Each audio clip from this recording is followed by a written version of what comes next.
Good day, future RMTs. In this video, what we are going to discuss is all about basic pharmacology.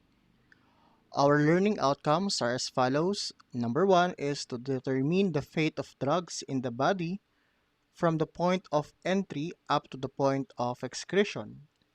And of course, to determine the general principles of drug action. To start with, let us discuss what do we mean by pharmacology. Actually, pharmacology came from two Greek words, pharmakon and logos. Pharmakons means drugs and logos means study. Therefore, we can say that pharmacology is the study of drugs. However, it is not just limited on the study of drugs, but this is a science, okay? A science that deals with the study of drugs and the action on living organism. Yes, we are correct that this is what we call the study of drugs. But what about drugs? The effects, the actions, how the drugs deal on living organism. We have what we call drugs. What do we mean by drugs? Drugs are actually substances that are taken into a living organism. Okay? Uh, Modify one or more of their functions. And the effects of the drugs may be local or limited to the site of administration. Let's say, for example, in creams or on topical solutions or spray, no, limited on a certain site of administration. While systemic drugs is absorbed and distributed by the blood, okay, to the different body tissues. Now, what are the possible sources of drugs? Some drugs may be applied. Some drugs may be applied. Some drugs may be came from plants, animals, or chemicals. Okay, those are the possible sources of drugs. Let's say, for example, antibiotics. No, antibiotics are derived. Okay, antibiotics are derived from. Some of them are derived from microorganism, bacteria, fungi. Okay, and we also have what we call medicine. When we said medicine, these are drugs. Okay, these are drugs. Drugs that are used to prevent and treat diseases. Drugs that has or that have a proven therapeutic benefit. Take note of that.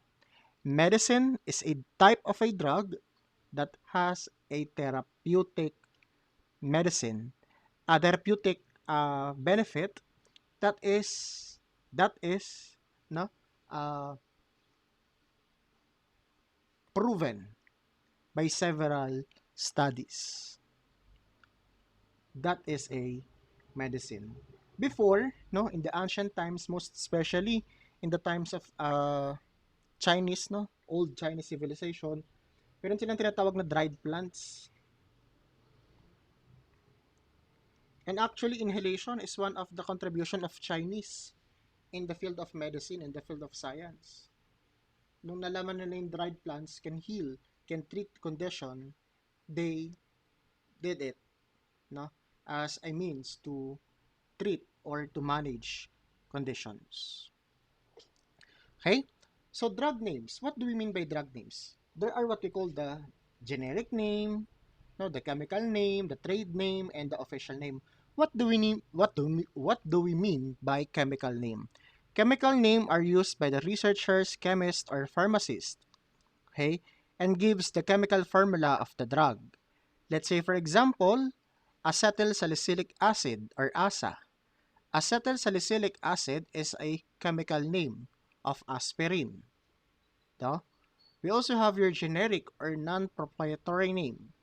gives the biochemistry of the drug, which is not capitalized. Okay? Generic, common. Okay, acetylsalicylic acid is an example of a chemical name. The generic name of acetylsalicylic acid is your aspirin, while trade name or proprietary name is created by manufacturers for chemical or marketing purposes. Pinangalan na lang nila yun sa kanila. Example, uh, Aspilet.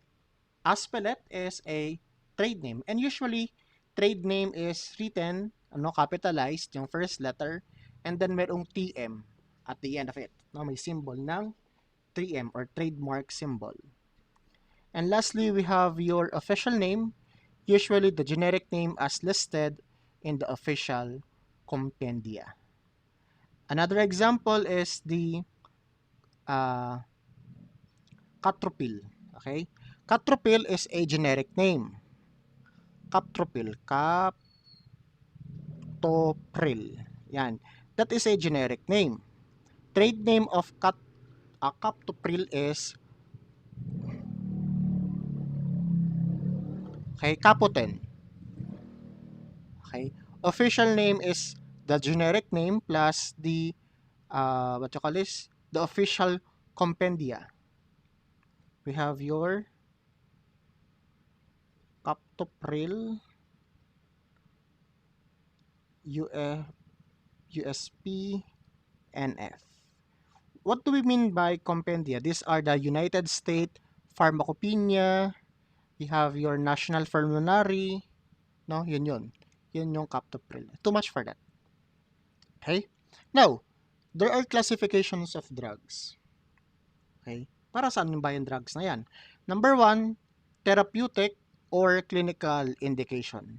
When we say therapeutic or clinical indication, these are classified as antihypertensives or hypotensives, antiemetics. Na pag sinabi nating antiemetics, yung mga drugs that will prevent vomiting and nausea. Okay? Diuretics, antacids, and antibiotics. Okay? So again, when we said hypertensive, antihypertensive or hypotensive drugs, these are the drugs which will lower blood pressure.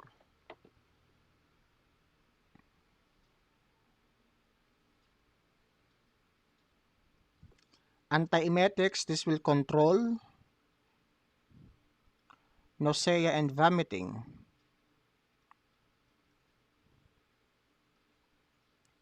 Diuretics naman induce urination.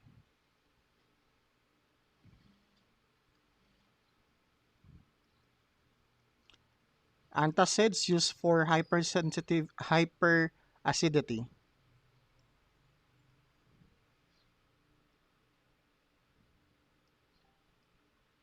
And antibiotics will be used to inhibit growth of microorganisms. Okay? Next, we also have what we call physiological or chemical action. It can be beta-adrenergic blockers or calcium channel blockers or anticholinergics. Take note, people, that some drugs can belong to more than one class. Okay? Pwede siyang madami based on its chemical action or based on its physiological action. Let's say, for example, we have your ito nga pala, may picture nga pala. Let's say, for example, this one. Okay? Perpenazine. Take note, guys, that perpenazine is a antiemetic drug. Okay? That is a antiemetic drug. And at the same time, perpenazine has a secondary classification of being a antipsychotic drugs. Well, again, when we said antiemetic drug, it controls nausea and vomiting. But since it is also secondarily classified as antipsychotic, bakit siya na-classified as antipsychotic aside from being antiemetic? it is classified, secondary classified as being antipsychotic because it has what we call phenothiazine, no? And phenothiazine is a antipsychotic. Okay? Being an antipsychotic, take note that it causes anticholinergic effects. And what are those anticholinergic effects? Dry mouth, constipation, and sometimes it can induce degree of sedation.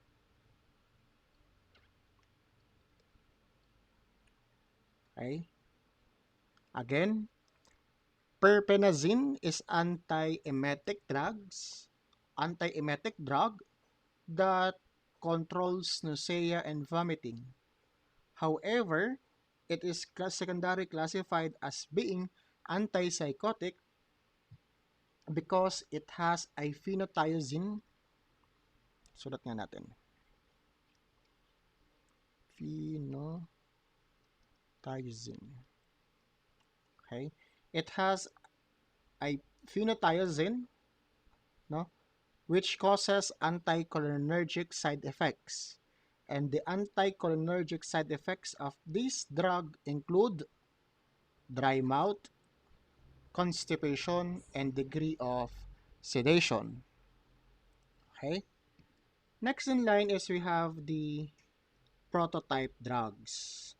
When we said prototype drugs, these are drugs whose profile of pharmacologic research information is representative of many drugs.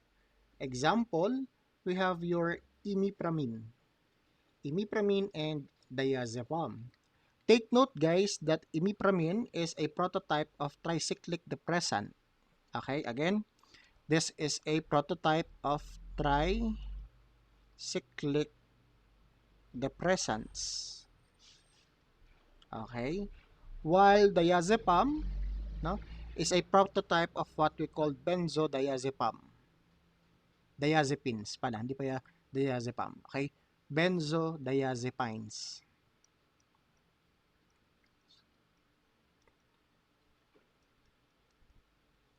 Okay? Sedative and hypnotic agents.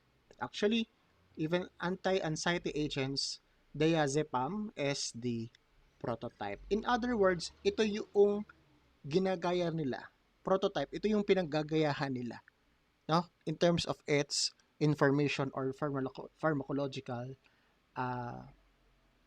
effects. Okay? We also have what we call prescription drugs. Well, of course, when we said prescription drugs, these are the drugs that requires prescription from a medical doctor. Take note, from a medical doctor, not from any individual, not from pharmacist, not from nurse, but a prescription from a licensed medical doctor. However, we also have what we call non-prescription drugs. Let's say, for example, paracetamol. Paracetamol is non-prescription drug. No? Sometimes that is what we call the over-the-counter drugs or OTC.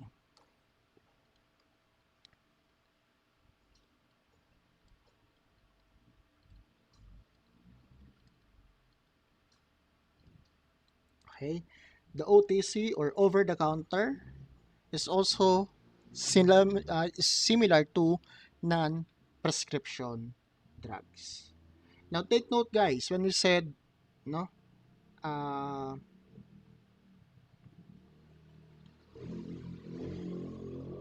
ngayon? Ito prototype, no? Bigla ko lang naalala. When we said prototype, the information, the pharmacological information, including the pharmacokinetics, the physiology and dynamics, no? And the indication of use, the side effects, and so on and so forth, is the pattern. Okay? Yun yung prototype, yun yung pinangtitingnan. No? Nandun sa information. The pharmacodynamics, the kinetics, no, the side effects, no, the indication, the major side effects, the adverse effects, and so on and so forth, is the basis of the information for prototype drugs.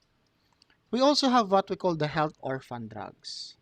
When we said health orphan drugs, these are the drugs that is used to treat rare health conditions like cystic fibrosis, Hansen's leprosy, which is a bacterial infection caused by Mycobacterium leprae,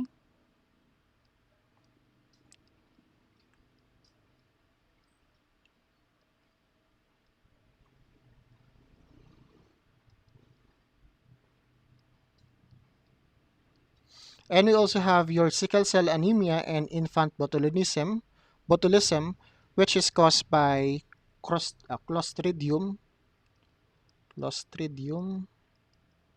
botulinum, a spore-forming bacteria.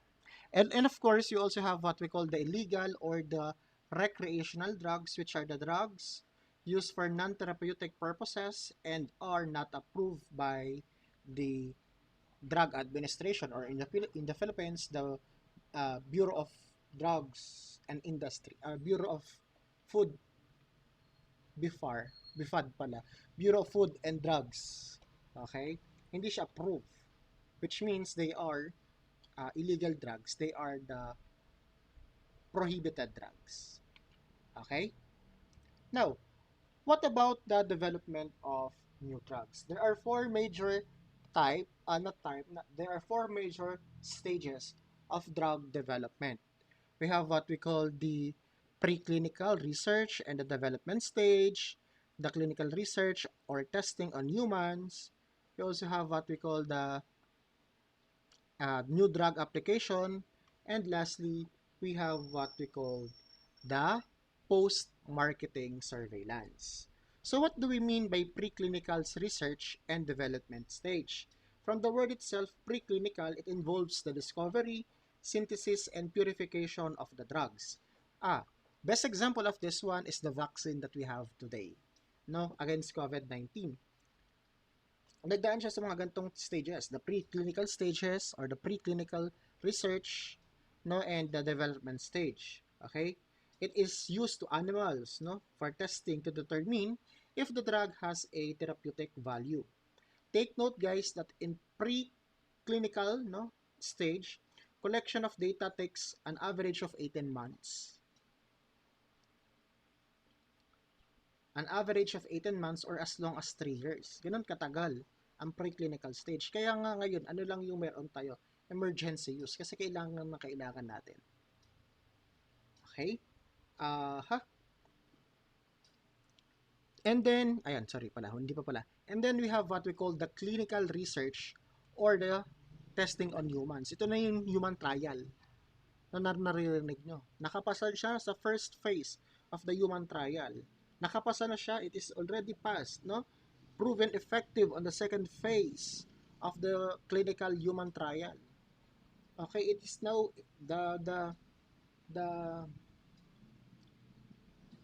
ang tawag doon, yung percentage of effective dose niya is mataas na rin on a phase 3, something like that. That is what we call the clinical research that is being tested on humans. And it is divided into 3 phases. Phase 1, phase 2, phase 3. What do we mean by phase 1? Ano yung meron doon? This is the time we're in the determination of the experimental drug pharmacologic properties. Again, determination of the experimental drugs pharmacologic properties. This includes the pharmacokinetics,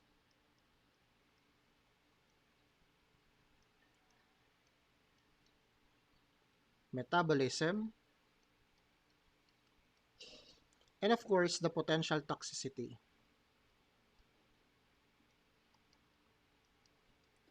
Okay? Usually, it requires 20 to 100 subjects. Volunteers. Yan.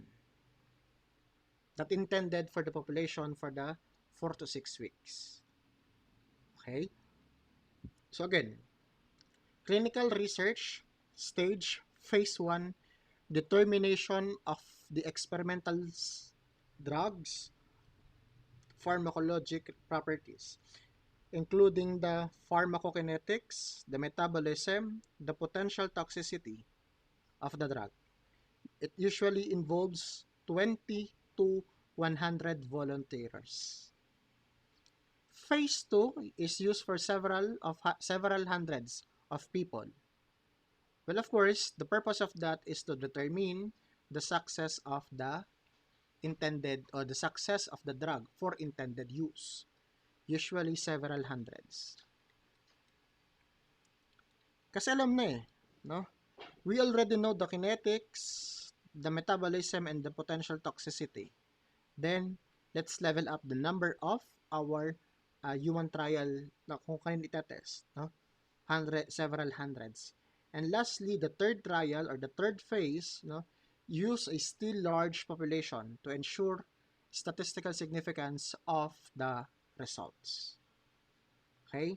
And then after trial 3 or phase 3 of the second stage, we now proceed to the new drug application.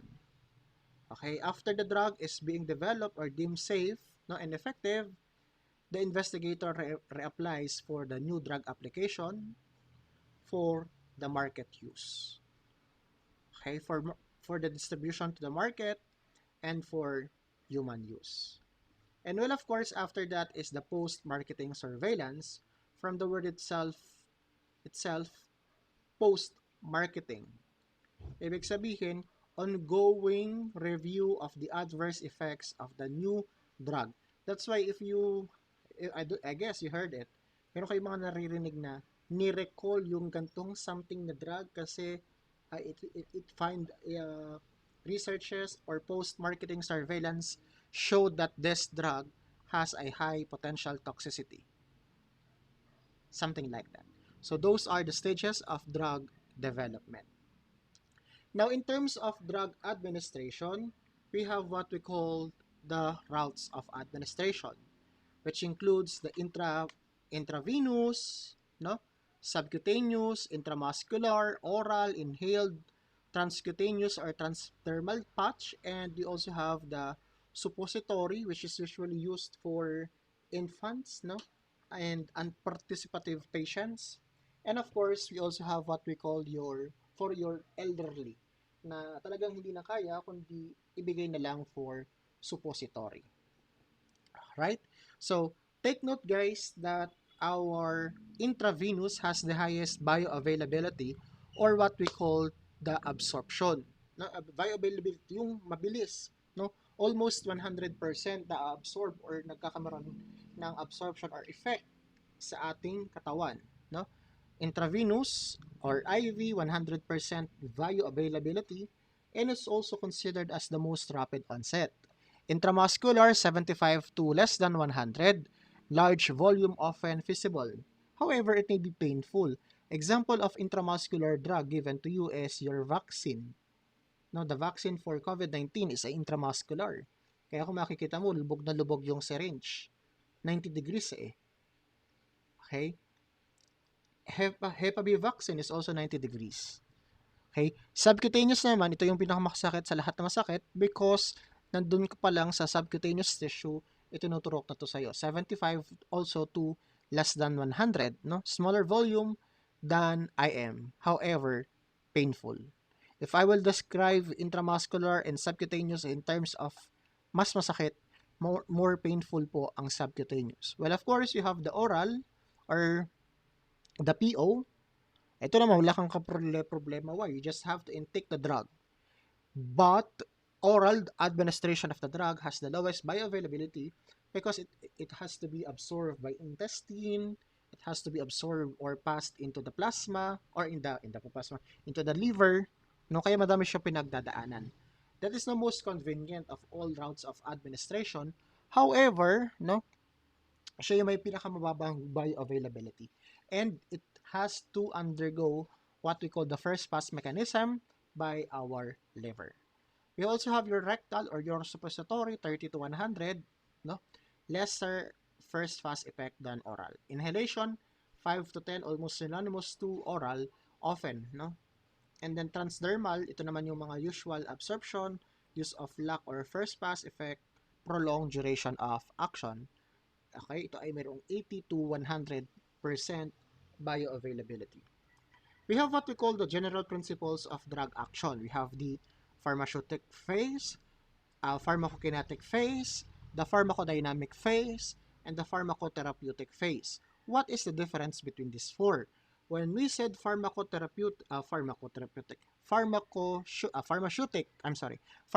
phase, this is also known as what we call dissolution. Dissolution pala, hindi pala dissolution. Ano, Bisaya man, okay? It refers to the reduction of drugs in a solid form into a smaller particle. No? Again, pharmaceutic phase is also known as dissolution, which refers to the reduction of drug from a solid phase into a smaller particle. Kapag sinabi natin solid phase, is that can be your tablet or that can be your capsule in form. Okay? And then it must be reduced into a smaller particle so that it will facilitate the absorption. Okay? The smaller the particle, okay, once the particle or once the drug becomes smaller, then it can now facilitate the absorption. Why? Because the solid particle will be transformed into a smaller particle, and then ma-dissolution siya, kaya nga dissolution into a liquid. That's why it can now be facilitated for absorption. How about pharmacokinetic or pharmacokinetics? When we said pharmacokinetics, it refers to the process of drugs movement. No? Its absorption, distribution, metabolism, excretion, and so on and so forth. Ito yung tinatawag nating LADME. LADME. Liberation, absorption, distribution, metabolism, and excretion. Sometimes pharmacokinetics is usually referred as what the body do to the drugs. Ano yung ginagawa ng katawan mo for the drugs so that it will have its therapeutic benefit. And we also have what we call pharmacodynamic phase. This refers to the mechanism of the drug action and its effect on the body, and answer the question what the drugs do to the body. Okay? Kinetics, yung katawan mo, ano yung ginawa sa drugs. Dynamic, the dynamic drugs.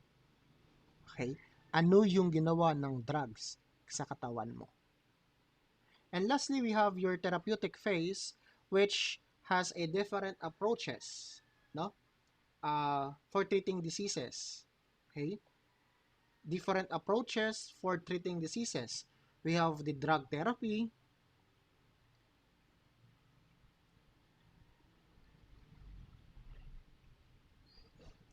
we have the drug, hindi drug, diet pala. Drug therapy, diet therapy. Okay? We also have your physiotherapy. And lastly, we have your psychological therapy. Okay? Again, when we said pharmacotherapeutic phase, no, it includes different approaches to treating diseases, and it can be classified as drug therapy, diet therapy, physiotherapy, and psychological therapy. What do we mean by drug therapy? Treatment using drugs. How about diet therapy? Diet restriction, no? A low salt diet for patients with cardiovascular diseases and hypertension. Physiotherapy naman includes the treatment with natural physical forces, light, water, heat.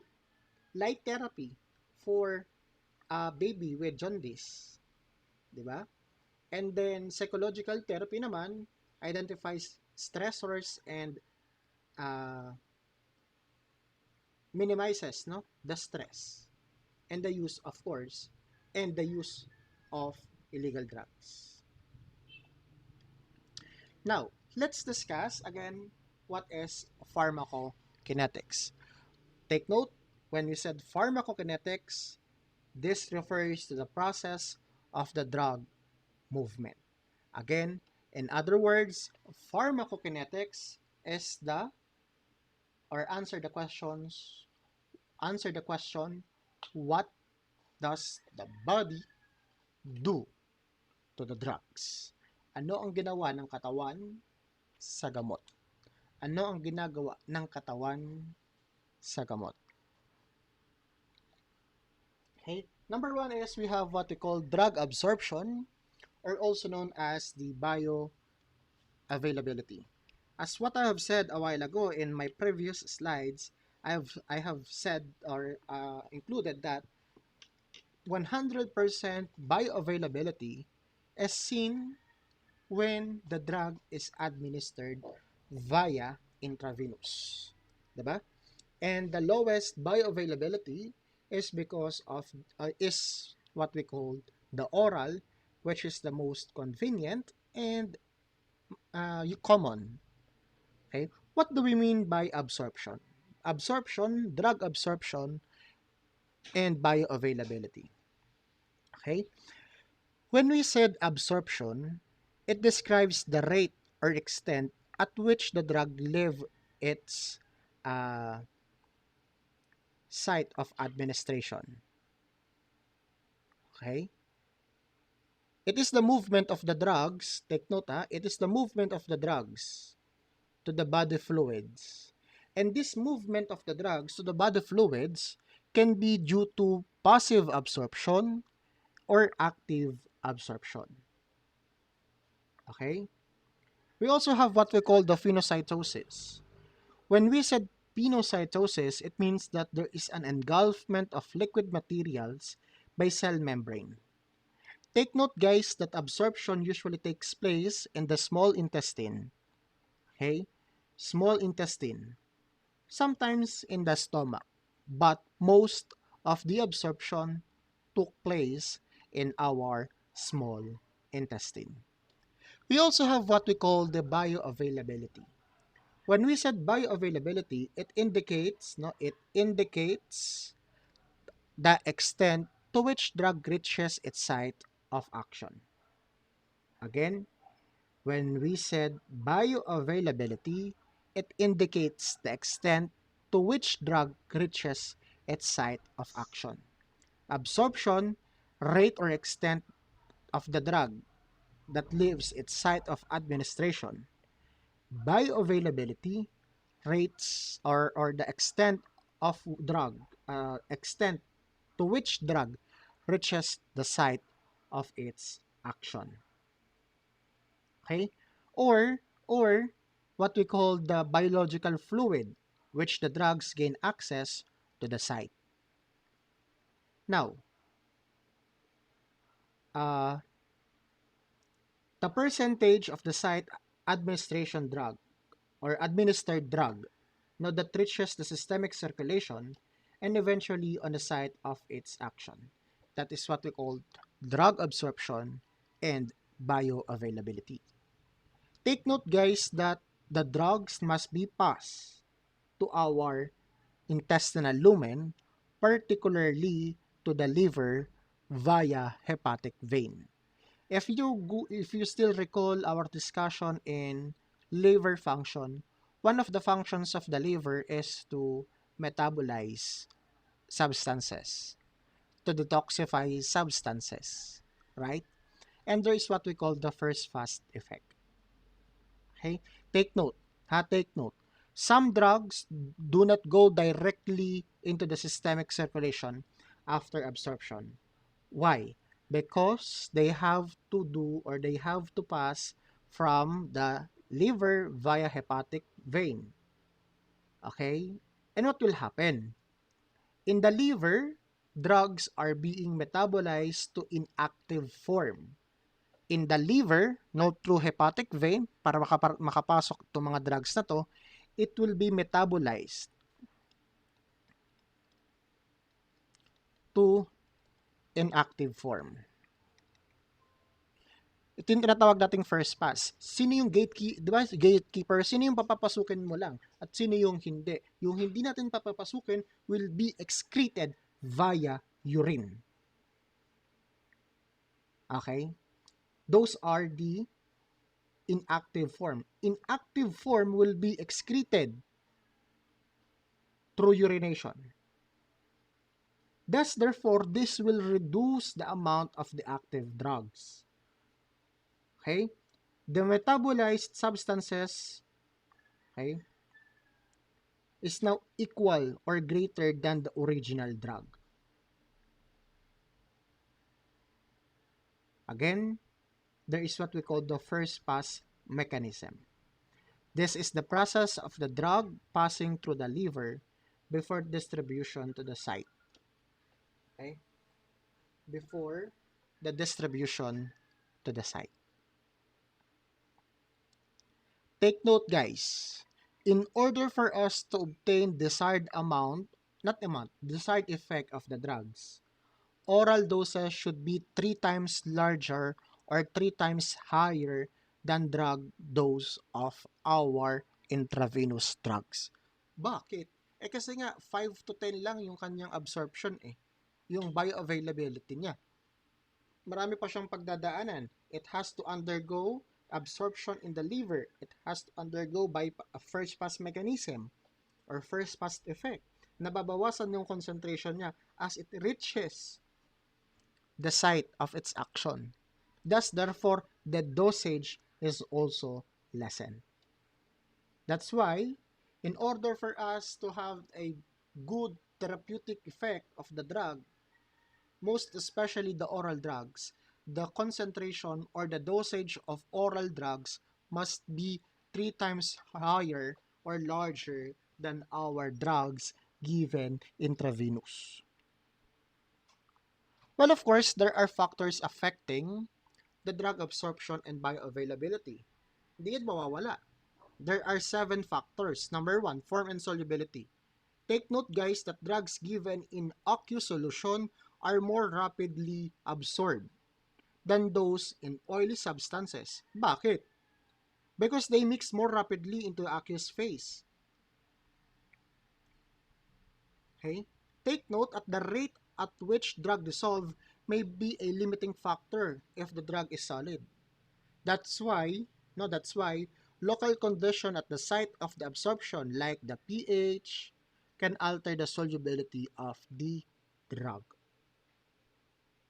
Okay? Lalong-lalo na sa gastrointestinal tract, as we all know.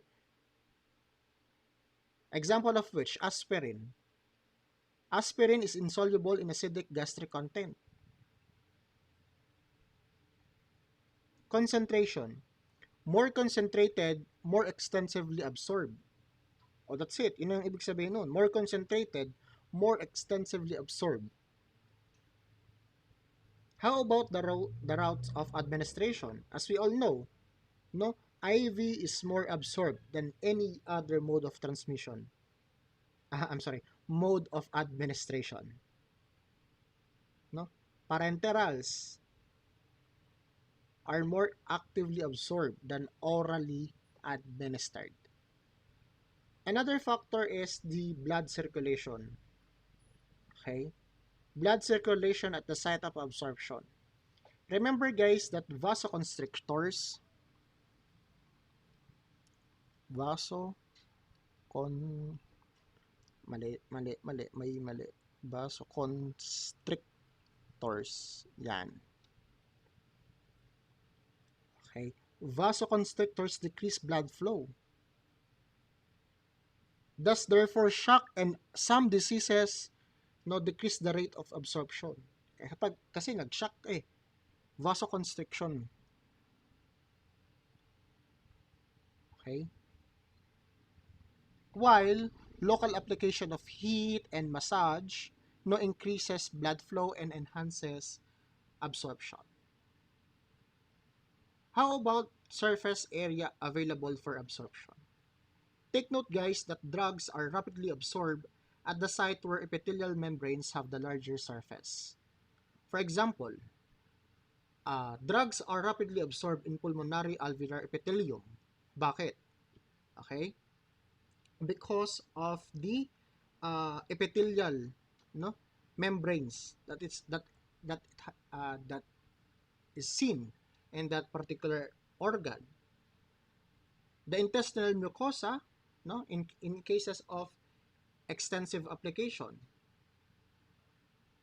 Remember, absorption in the stomach is not rapid or extensive. Next in line is the presence of food and other drugs. O self-explanatory na yan. Bakit? Because of what? Kaya nga 'di ba, pag meron kang binibigay na gamot sa iyo yung doctor, or take this before meal, take this after meal. Because of the presence of the drugs and the absence of the the presence of the food, no, can enhance the action of the drug or can alter the action of the drug. Meron bang binibigay na gamot, take this 2 hours before you have your meal. And then of course, change in the metabolism or change in the liver metabolism. Dysfunction in the liver and adequate blood supply can also affect the factor, or can also be a factor of drug absorption and bioavailability. As we all know, liver plays an important role in the metabolism of our drugs. Alright, next in line is we have the drug distribution. Drug distribution refers to the process by which drug is made available to the body fluids and tissues. Also remember that it refers to the way by which drugs are transported by circulating, I'm sorry,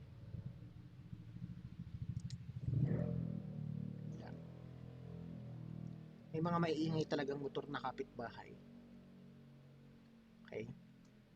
Like what I'm saying, it refers to the way by which, nalimutan ko tuloy, I'm sorry, drug distribution is a process, no, that refers to to the ways by which drugs are transported by circulating body fluids to the site of its action where the receptors can be found. Okay? Yan, meron tayong dalawang phases. The initial phase and the second phase. Remember guys, no? Drug distribution includes transport through the body, okay, by the blood and lymphatic system. Again, it is composed of 2 phases, the initial phase and the second phase. In some cases, it may require third phase. Okay? In some drugs requires third phase.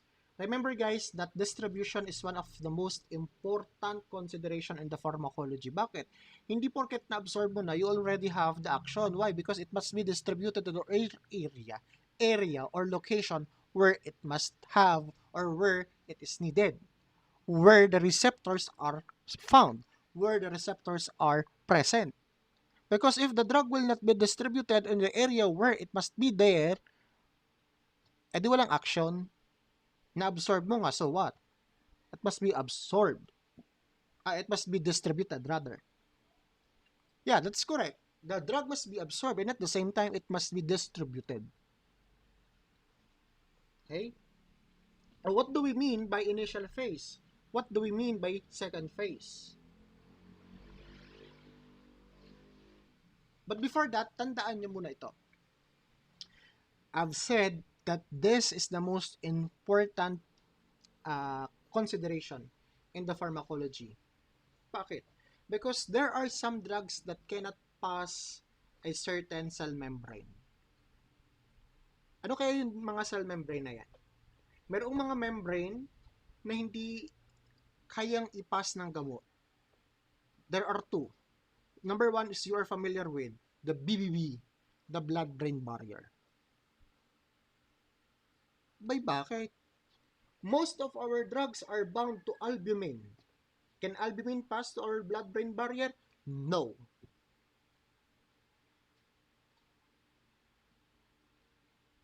And aside from that, you also have your placental barrier. Okay?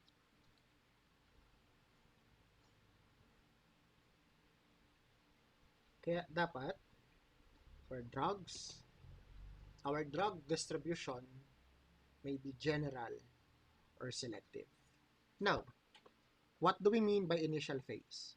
When we said initial phase, it is determined by cardiac output and regional blood flow. Okay? It is determined by cardiac output and regional blood flow.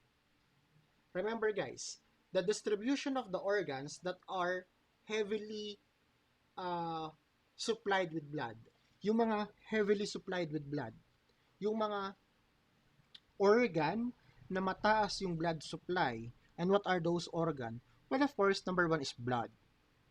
Okay? Lahat ito nga pasok dyan eh. Another. Correct. Liver. Wait. Hindi pala blood. Ano ba naman, Mark? Heart. Siguro tumaas ang mga kilay ng mga batang ito.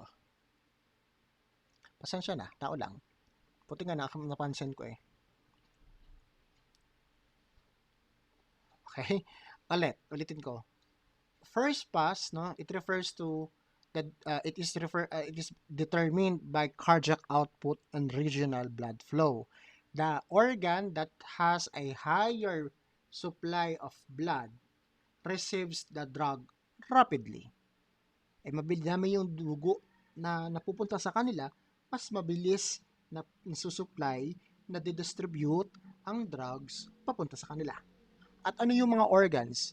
What are the organs with high volume of blood na napunta sa kanila? High supply of the blood. Number one, hindi na po ako magkakamali, we have your heart.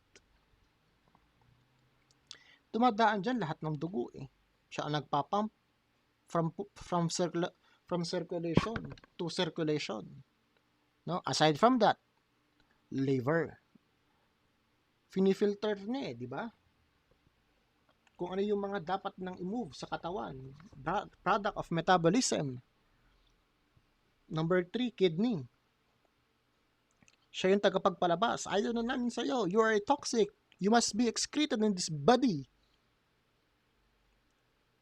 And of course, brain. Sana all my brain. Okay?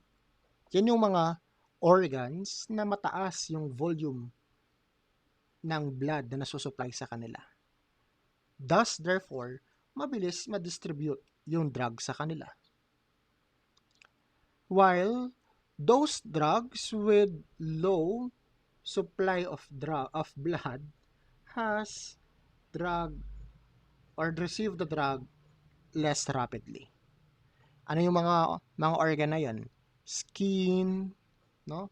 Muscle, fats. Ito po yung mga may less blood supply or mababa, not really less, mababa. Okay? Not rapid yung blood supply. Thus, therefore, less than ang drug distribution. That is the initial phase. Now, what do we mean by second phase?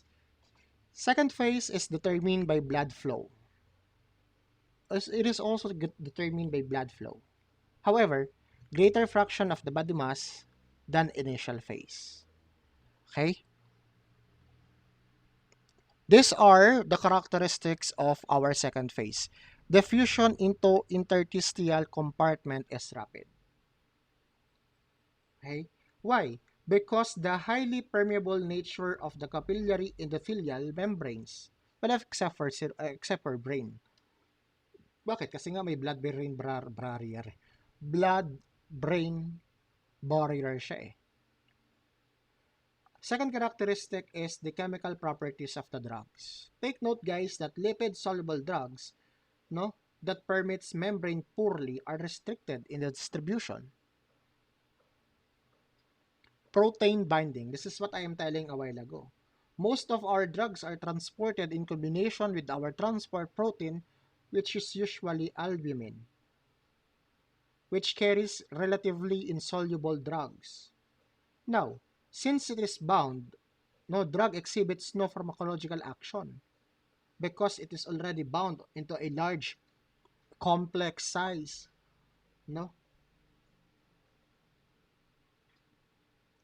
the only free or unbound portion of the drug will have its effect. Example, acidic drugs bind to albumin, while basic drugs bind to alpha glycoproteins. Next in line is the lipid solubility. Ano yung meron dyan? Once the drug leaves the bloodstream, it may bind to tissue.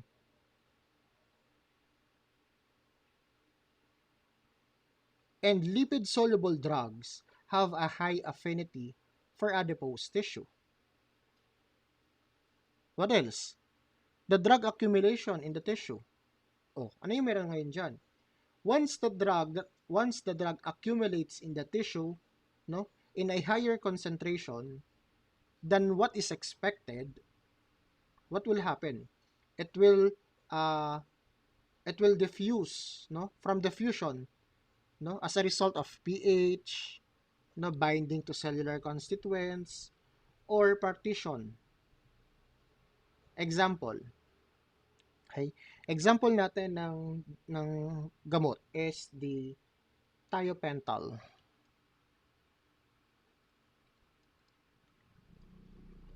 What is with that? Okay? Thiopental is anti-anesthetic administered intravenously or anti-anesthetic drugs that is being administered intravenously. Ano yung meron? It has a high lipid solubility. Then, it reaches the maximum concentration within a minute of injection. Bakit nga? Because it has a high lipid solubility. Okay? Next is we have what we call the pH. pH is also one of the factors that affects, no, our drug distribution. And of course, it is also a characteristic of our second phase. Ano po yung meron? Most of our drugs are weak acids or bases. Thus, what will happen? Present in a solution in both non-ionized and ionized form. Yun yung drug natin. It can be ionized or non-ionized form. Remember, non-ionized, matandaan, non-ionized is usually lipid soluble.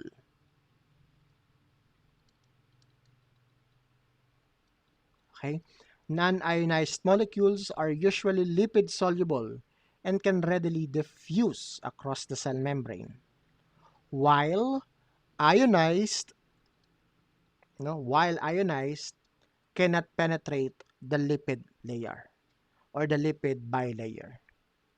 Cannot pass or penetrate lipid bilayer. Okay, remember guys that drugs are transported, dissolved in the circulation. Thus, therefore, no, remember that if the drug is 89%, if the drug is 89% bound to protein, there are what we call the highly bound or the highly protein bound drugs. High protein bound drugs. Again, drugs are transported, dissolved in the circulating fluids, like in the blood, or it can be bound to our plasma proteins, particularly or primarily albumin. Take note of this. Those drugs that are bound to protein, those drugs that are at least 89% bound to protein is what we call high protein bound drugs. Those drugs that are bound 62 to 89% are what we call moderately high protein bound drugs. Those naman na 30 to 62% bound are what they called moderately low,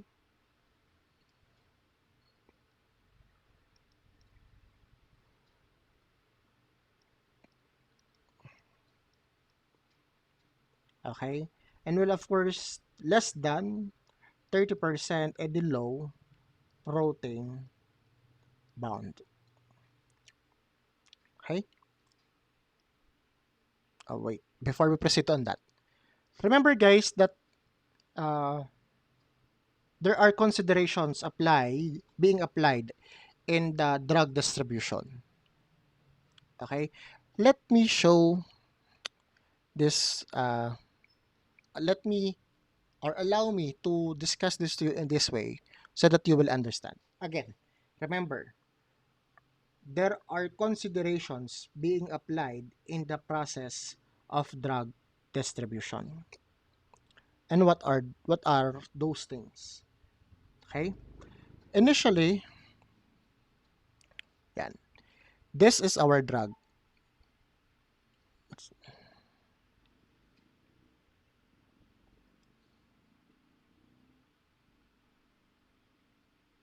Okay? This drug is in the total dosage, no? Once administered through oral administration. Mode of administration, oral. Remember that these drugs will be dissolved. Kasi 'di ba kailangan ma-break into smaller particles and maging liquid. Okay? And that is what we call dissolution.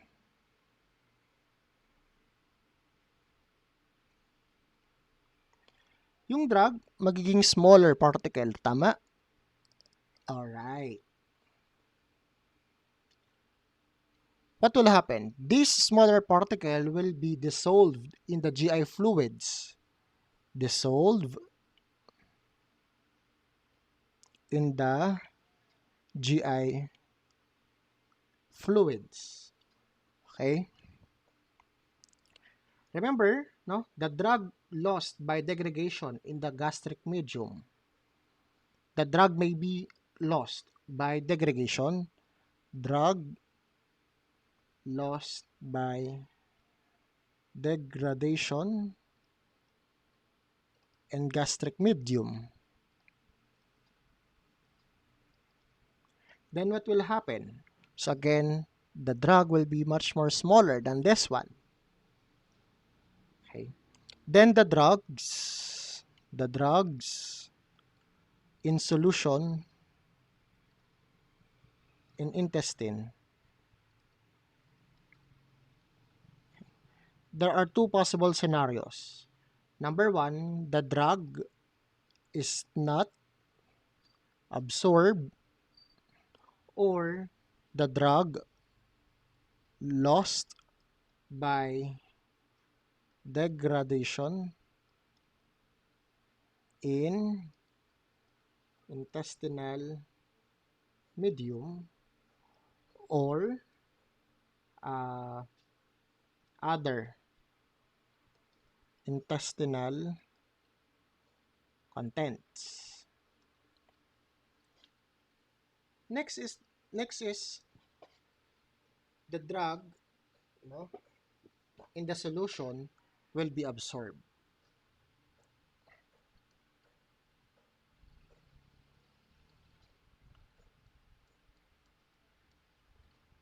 Again, this is the drug that you initially intake. Total dose, mode of transmission or mode of administration oral. Nag-undergo ng dissolution, dissolve in the GI tract, naging smaller, the drug may lost its degradation because of the gastric medium. Okay? This is the drugs in the solution in the intestine. The drug may not be absorbed, or the drug may lost again by degradation in the small intestine. Okay? Or the drug will be absorbed. Now, once the drug will be absorbed, the drug may lost again by secretion into the bile. Lost in secretion to bile, or lost biotransformation, lost by biotransformation. Okay? Pwede din naman that this drug will be bound to tissue. Okay? Therefore, if this drug will bound to tissue, ano yung mangyayari? It will be able to reach the general circulation.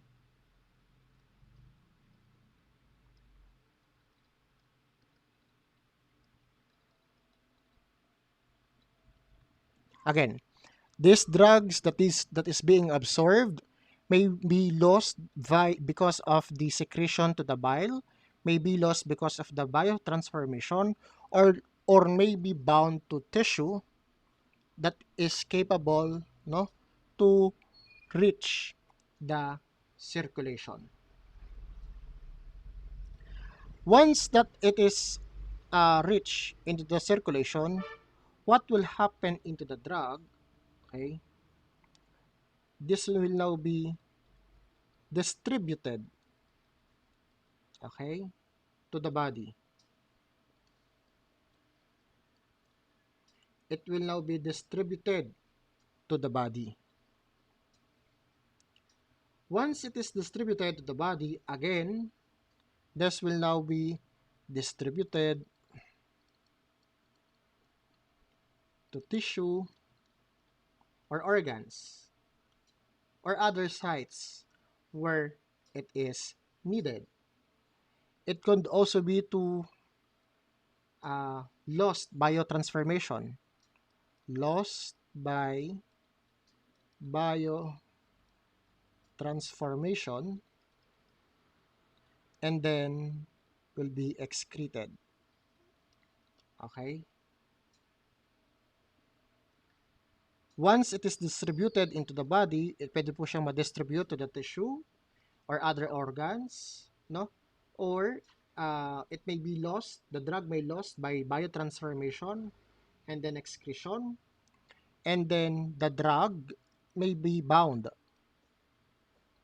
to protein or bound to tissue, not protein, may be bound to tissue. And once that it is bound to tissue, it will now reach, no, the site of action.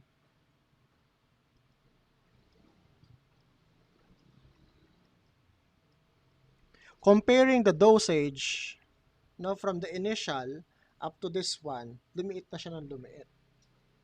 This is what I am telling a while ago, that orally administered drug must be 3 times higher the concentration to the drug as administered via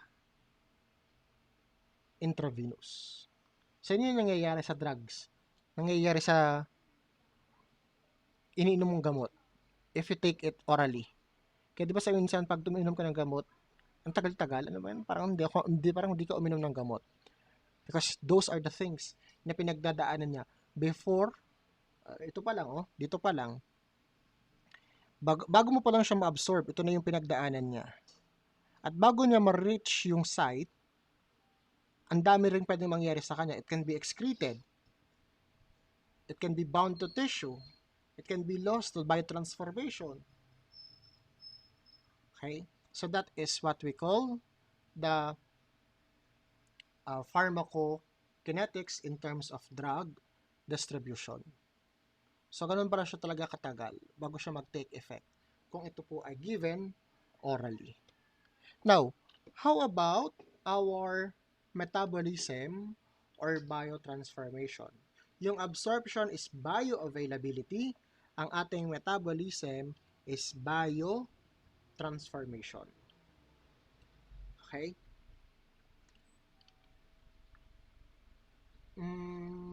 Wait lang, para may nalimutan ako. Yeah. Remember, dagdag ko lang sa sa distribution, no?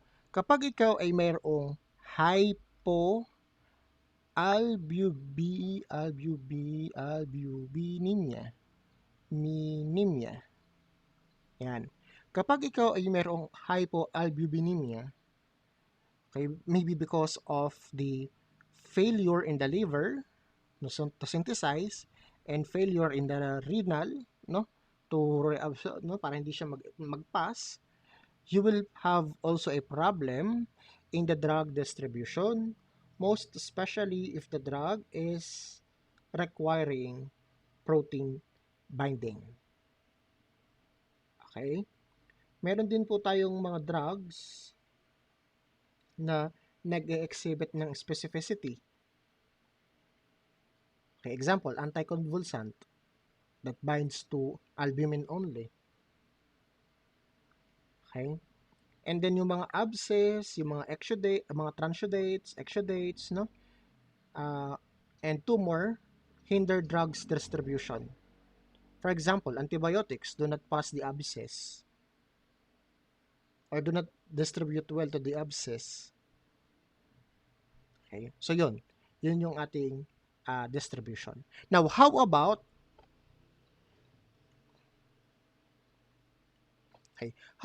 metabolism or biotransformation?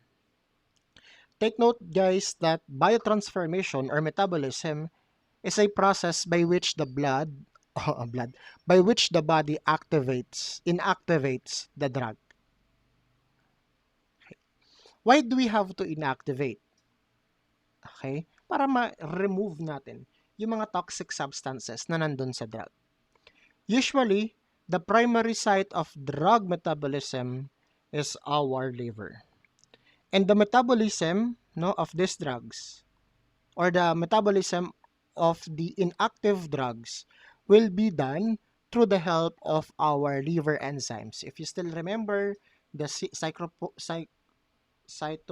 P450, yun yung mga liver enzymes natin that are necessary for the metabolism of our inactive drugs. Okay? Why do we have to inactivate them? We have to inactivate the metabolite of our drugs so that it will be excreted via our kidney through urination.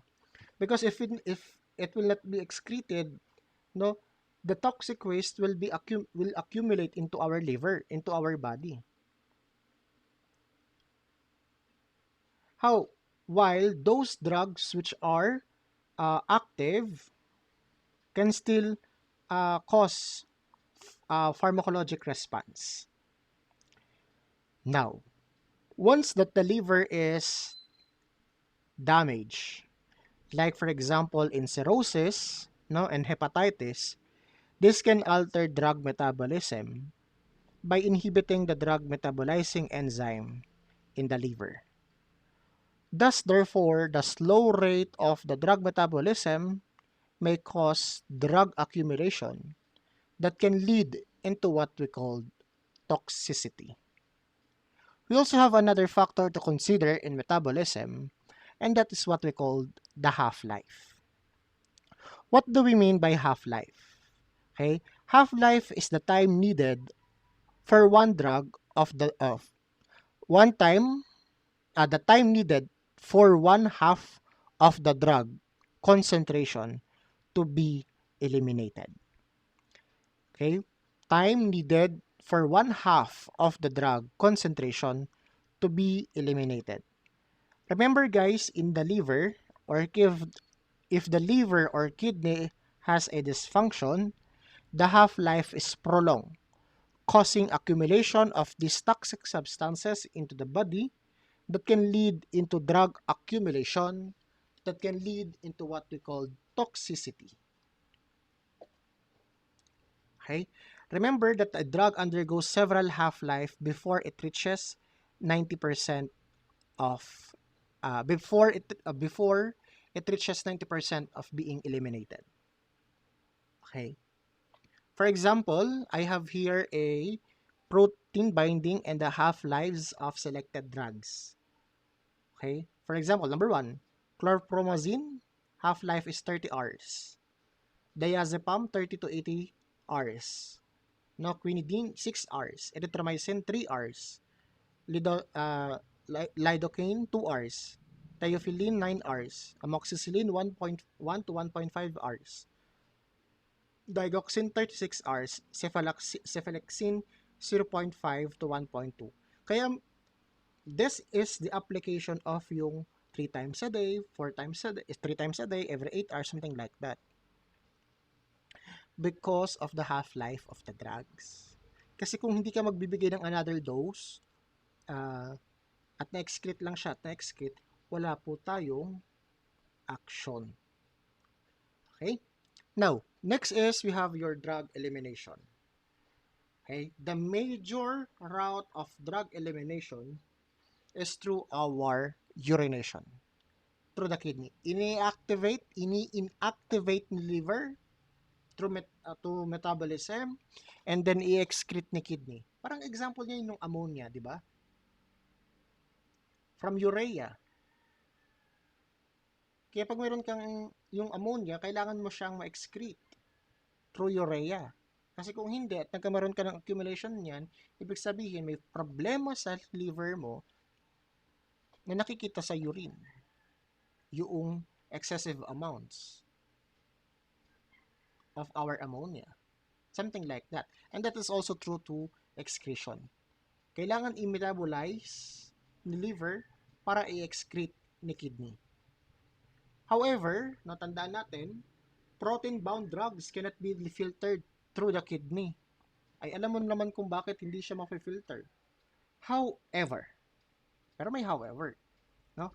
However, as soon as possible or as soon as possible or as soon as the drugs no lose its bind to the protein, then it can be excreted via urine. Okay? Another routes of our excretion is through hepatic metabolism, bile, feces, lungs, saliva, sweat, and breast milk. Take note of this. Low pH promotes elimination of drugs that are weakly basic. The other way around, no? Alkaline urine promotes elimination of weakly acidic drugs. Example, acetyl salicylic acid or ASA, being a weak acid, is quickly eliminated in an alkaline urine.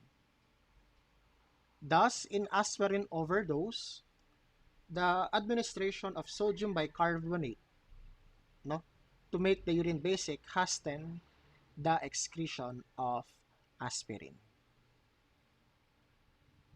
Remember that kidney diseases result in decreased glomerular filtration rate.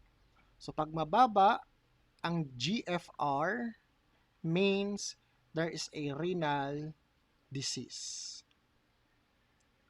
Okay? Pag mababa ang creatinine clearance,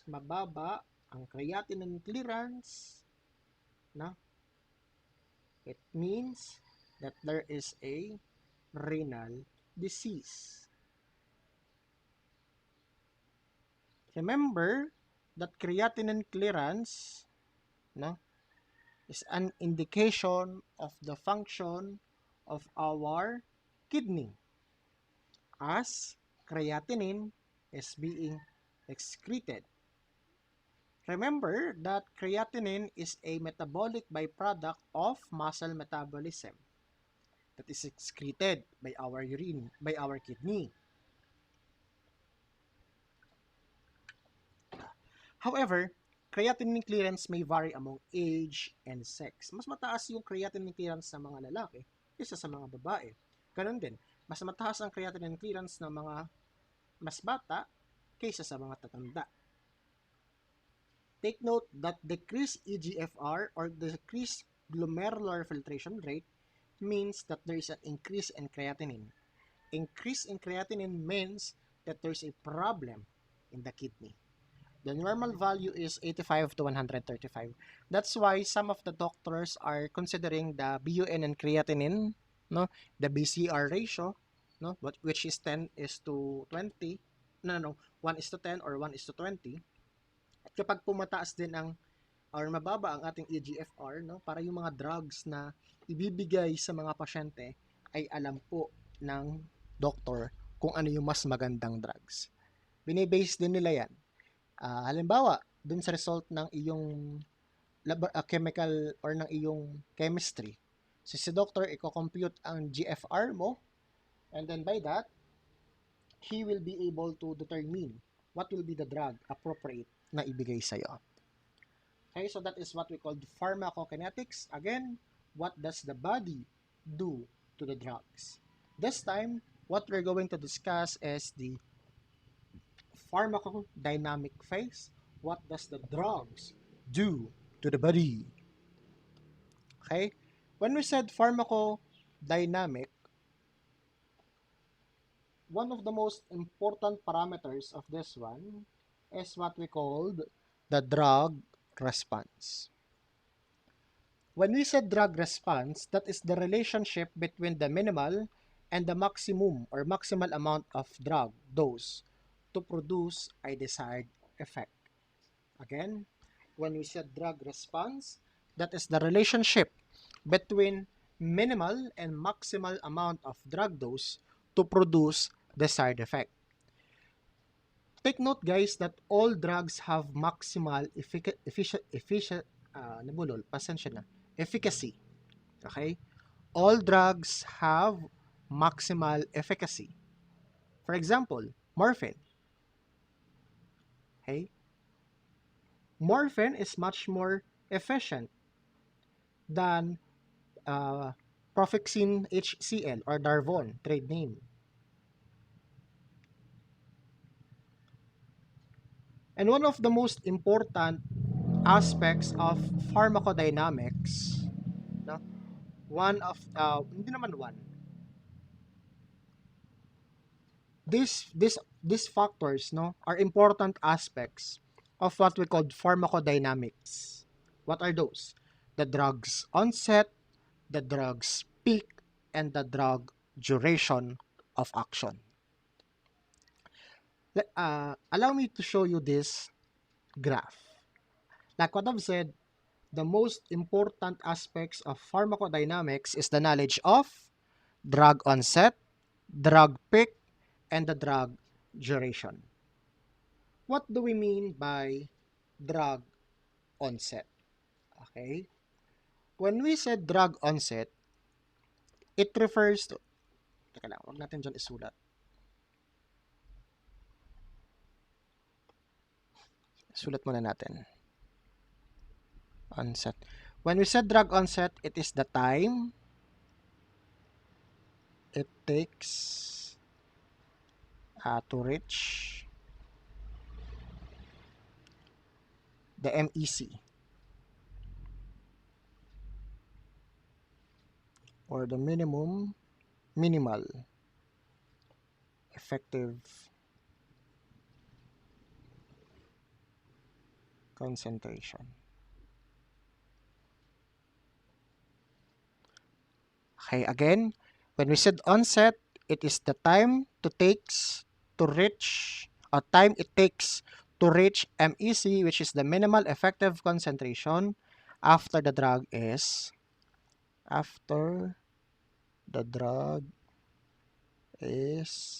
administered. Okay. Usually, this is referred to T1 minus TO. Okay? T1 minus TO. Now, how about the peak? When we said peak, it refers to the time when the drug, okay, reaches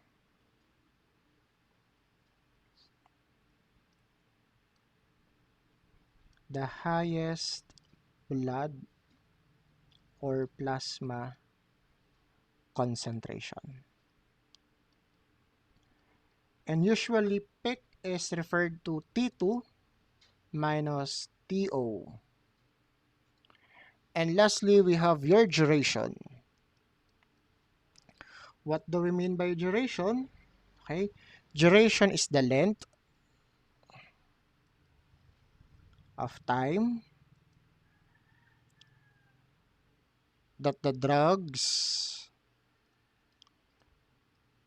exhibit a pharmacologic effects. Okay, again, duration is the length of time that exhibits, no, the length of time that the drugs exhibit a pharmacologic effects. This is usually T3 minus T1. Bakit T3 minus T1? Kasi nga, this is the time, kung na-reach mo na yung minimum, this is the time that you reach the minimum effective concentration. Okay? And this is the time na nababa na ulit yung concentration. So that is the duration. And that is the time na mayroong effect yung gamot sa'yo. Okay? MEC, this one, the red dash line, represents the minimum effective concentration. So from T3, from T1 to T3, that is your duration. Doon, mawawala ang sakit ng ulo mo kapag uminom ka ng gamot. Kapag uminom ka ng gamot, no, at medyo nawawala na, nandun ka na sa time ng minimum effective concentration. Na-reach mo na yan. At yung hambang nawala na siya, nag-subside na siya, that's the duration of the effect of the drugs. That is what we call pharmacodynamic phase in terms of drug response. We also have what we call drug receptor theory. Okay? Inom lang po.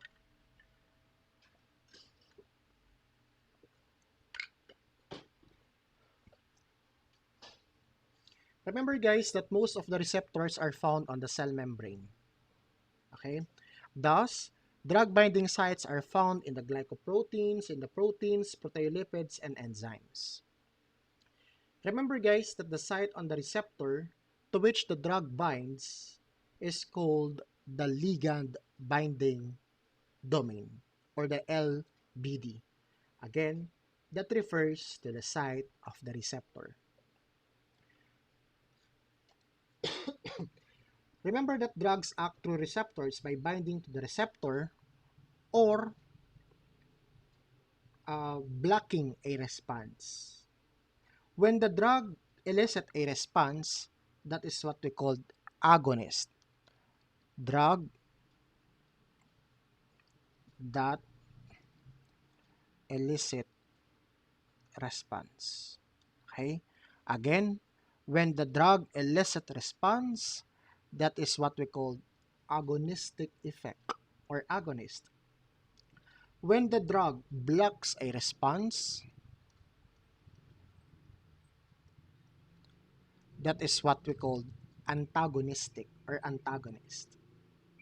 Okay? Now, there are four receptor families. Okay? What are those? We have the cell membrane embedded enzymes, where the drug binding or where the drug bind, no, on the cell surface. Take note that the drug activates the enzyme inside the cell. We also have the ligand gated ion channel, which allows the ions to flow in and out the cell. We also have your G protein coupled receptor system, no, which is composed of the receptor, the G proteins, and your effector. Take note guys that E that G proteins rather binds with guanosine triphosphate. Okay? It binds with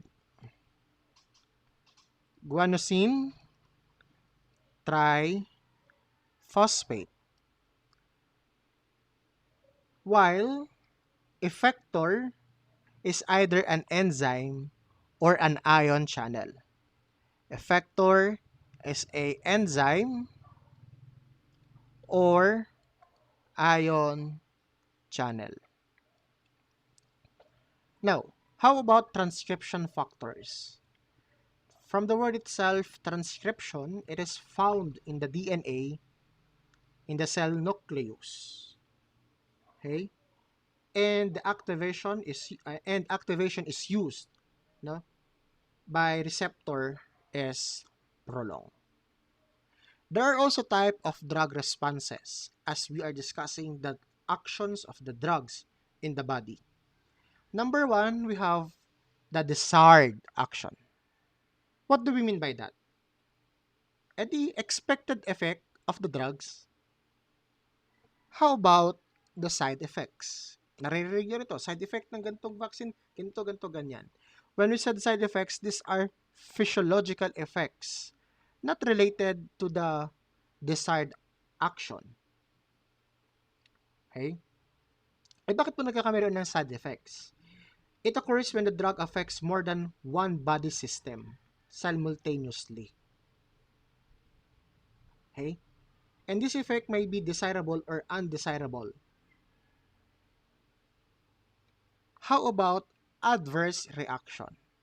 Adverse reaction is a severe undesirable effects that can lead into mild or severe actions or reactions, including anaphylactic shock or cardiovascular collapse. You also have what we call allergic reactions or hypersensitivity. When we said hypersensitivity, it occurs in a patient who have been previously exposed to the drug that develop antibodies. I have one student before who take paracetamol, and after taking paracetamol, nagkameron siya ng uh, nahirapan siyang huminga, namantal siya, yung buong mukha niya namaga. Meron siyang allergic response because of the antibodies developed against that drug. Okay? And allergic reaction can also lead into what we call anaphylactic disorders or anaphylactic shock. Then of course, you also have your toxicity. Okay? Toxicity refers to the severe side effects identified by monitoring the plasma therapeutic range, which we're going to discuss in toxicology and in therapeutic drug monitoring. We also have your idiosyncratic reaction, which occurs if something unusual happens when the drug is first administered. We also have teratogenicity. It refers to the property of the drug to induce birth defects. Okay, kaya pag buntis, hindi basta-basta pinaiinom ng gamot. Okay? Most especially during the first trimester of pregnancy. And we also have what we call the carcinogenicity. From the word itself, carcinogenicity, the ability of the drug to induce living cells to mutate that can lead into what we call cancer. Another is the drug tolerance. Drug tolerance results when the person begins to require high dosage of drugs. Kasi kumbaga na-immune na yung katawan mo sa ganung dosage lang, wala nang effect, wala nang action, wala nang response. Kaya the high dosage is required. Dependence, ito yung mga addiction or habituation. Unable to control ingestion of the drug. Dependence may be physical, no? Halimbawa is yung mga antipsychotic drugs. if you develop a dependence on antipsychotic drugs, nagiging addictive na dun sa drug na yon. Cumulative effect naman due to accumulation of the drug resulting to toxicity. And we have the placebo effect. Ano yung placebo effect? When we said placebo effect, that is a psychological benefit derived from the administration of a dosage form that is usually tablet or capsule that does not contain the active ingredient. May gamot kang ininom but no active ingredient, that is usually no effect. And that is extensively used in clinical trials. Now, what are the factors affecting the responses to drugs? Well, of course, the age. Infants and elderlies tend to be more sensitive in drug response. Body weight, overweight patients requires increased dosage. Para saan? To attain the same therapeutic response. While underweight naman tends to require lower dosage of drugs. Kaya pag nagpapacheck up ka, lagi rin tinitingnan yung height and weight. Metabolic rate naman, this is also a factor because patients with a high metabolic rate tend to metabolize the drugs more rapidly. And of course, we have the illnesses and other pathologic conditions. Okay, example of this, patients in shock who have reduced peripheral vascular condition. No, yung may problema sa absorption, yung may problema sa distribution and metabolism. And lastly, we have the psychological conditions that can also affect the drug response. Okay, so what are the interactions, describing the drug interactions? We have number one, addictive effect. When two drugs with the similar actions are taken for double effect. Synergistic, when the drugs are combined, when combined effects of two drugs exceeds the sum of the effects of each drug given alone. Example, ASA or acetyl salicylic acid or aspirin and codeine.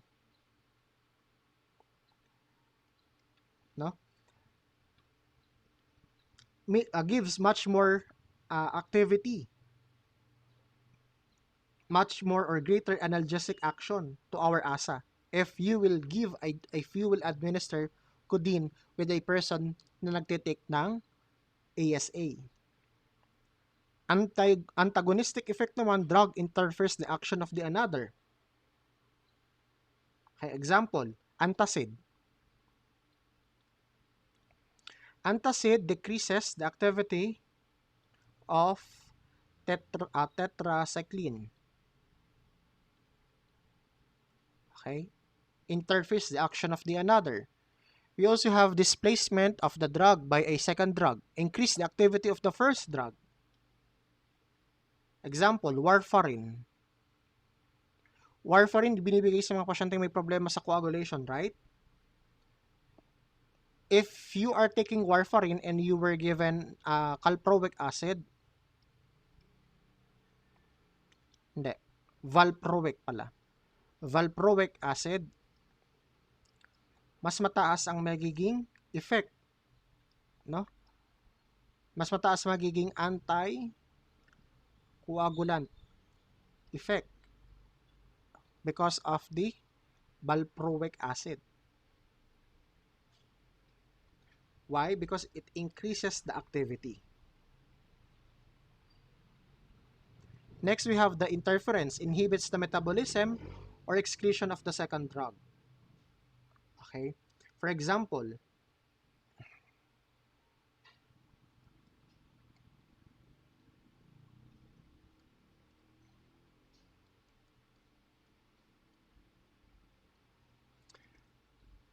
spectinomycin and probenicid,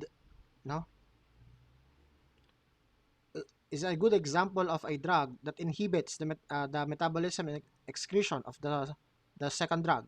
Why? Spectinomycin has a prolonged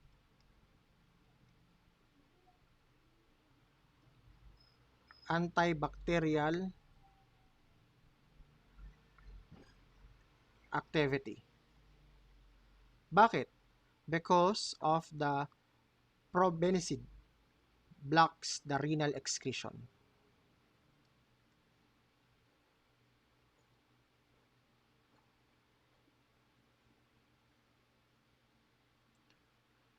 And of course, you have the incompatibility that the drug causes deterioration of the another. Example, ampicillin uh, inactivates gentamicin. Okay? Those are the drugs interaction. How about the mechanism of drug interaction? We have what we call the drug interaction that alters the absorption. We also have the drug interaction that alters the distribution. We also have the drug alter metabolism, the drug that alters excretion, and the drug that enhances the physiological effects of the drug. Now, what about drug interaction that alters absorption? Okay? Usually, it takes place in the gastrointestinal tract. We have what we call antacids, and we have your aluminum-containing antacids. Antacids inhibits the absorption of the ketonazole by increasing the gastric pH. Therefore, antacids can only be given 2 hours after the administration of the ketoconazole. On the other hand, we have your aluminum-containing antacids that inhibits the absorption of tetracycline. How about the drug interaction that alters distribution? It is usually affect the binding of the drugs used by the drugs to transport. Okay? Kaya hindi siya nadidistribute. Next is the drug metabolism, either inhibition or stimulation. No? Well, of course, if that involves metabolism, inhibition or stimulation of the enzymes that are responsible for the drug metabolism. Example of enzyme inducers are phenobarbital, carbamazepine, rifampin, and phenytoin.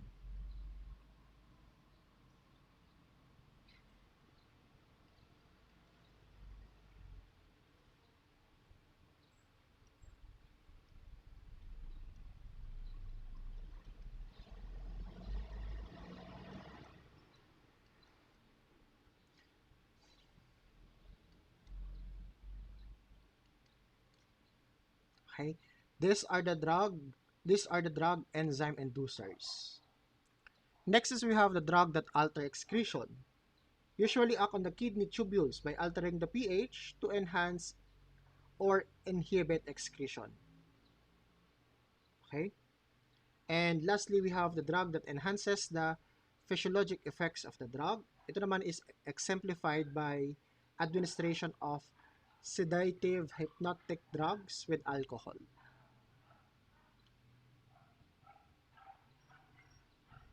Okay? So again, this is your pharmacodynamics. The dose of the drug administered, it will be absorbed, then concentration in the systemic circulation for distribution into the tissue of drug in the tissue of distribution.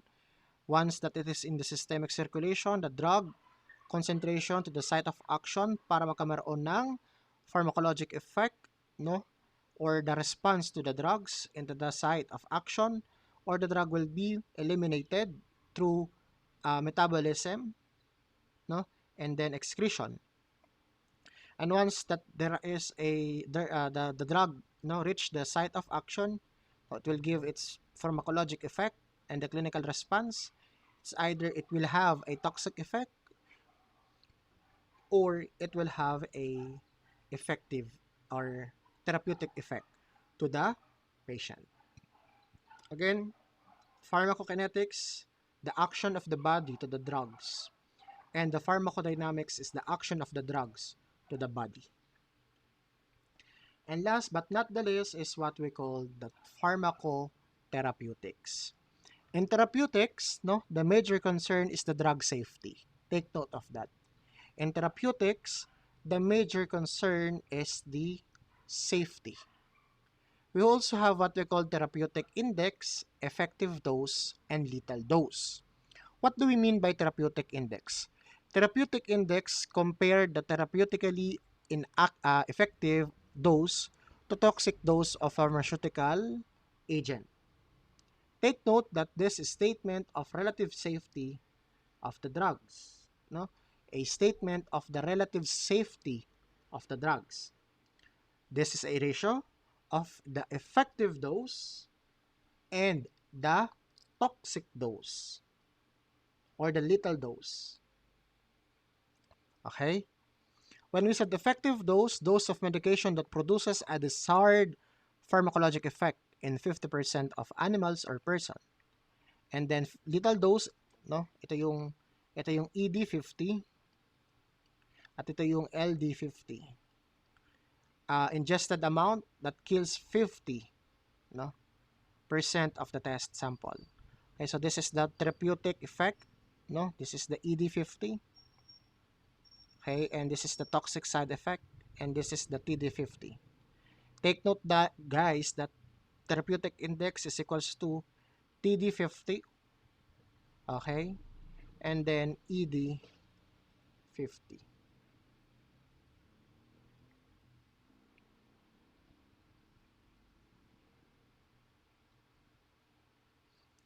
Okay, so these are the therapeutic range and the toxic range. By the way, if the TI is less than 10, no?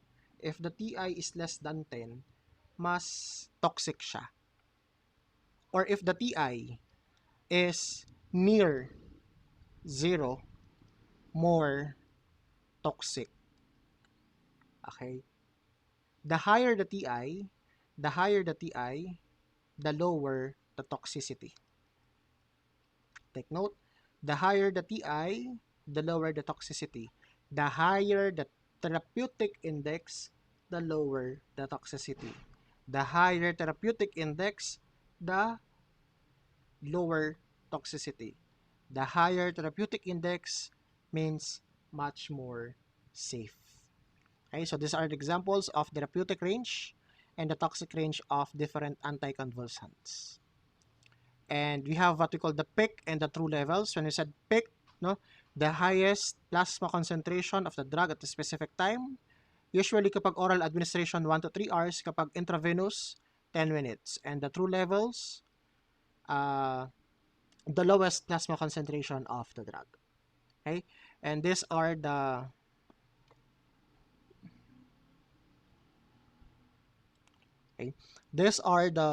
examples of the peak and true levels of aminoglycoside antibiotics.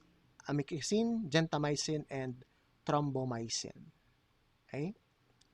Let's end our discussion about the basic pharmacology.